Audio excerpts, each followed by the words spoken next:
Today I'm going to demonstrate a proper way to seal a wood surface and the tools needed for this project.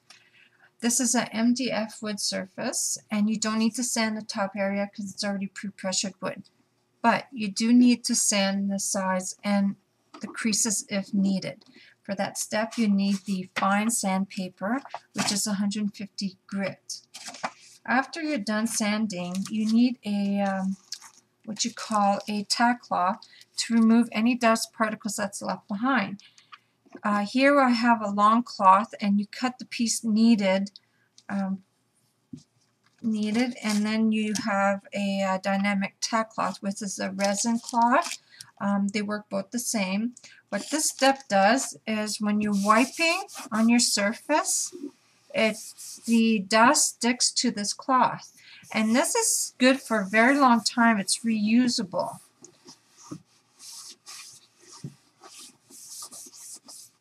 Okay.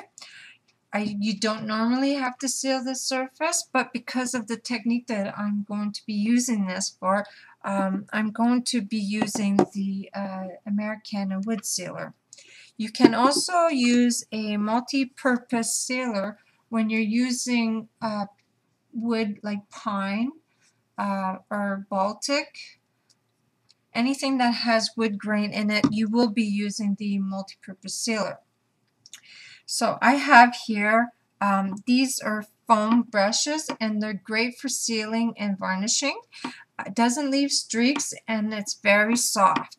I'm going to use the small one, and what I do is dump in water, and I'm going to just remove a little bit of water, excess water, and I'm applying the wood sealer to my palette. I'm going to blend my brush into the wood sealer and apply to the surface.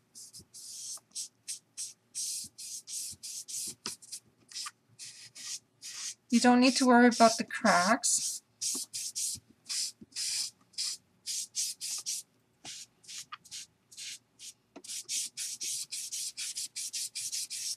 It's normally good to let this dry overnight in order for the sealer to sit into your wood.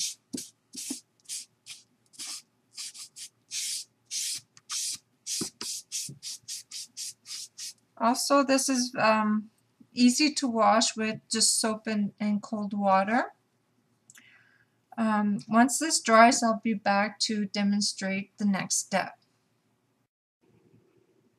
Now that my surface is completely dry, I like to sand the first layer of sealer, and I use a sanding pad. Here you have a large and a small of the 30-40 grid or an 80-100 grid. The larger the number, the larger the course. The smaller the number, the smaller the course. You would use this 80-100 for when sanding along the edges. You would use the 30-40 for the top surface after sealing or base coating. Therefore, I take the 30 side and I just lightly press onto my surface. And I'm going to use my tack cloth to remove the dust particles once again. This step here makes the surface so much smoother to paint on. This is the end of my demonstration for prepping a wood surface. I hope you enjoyed. Thank you.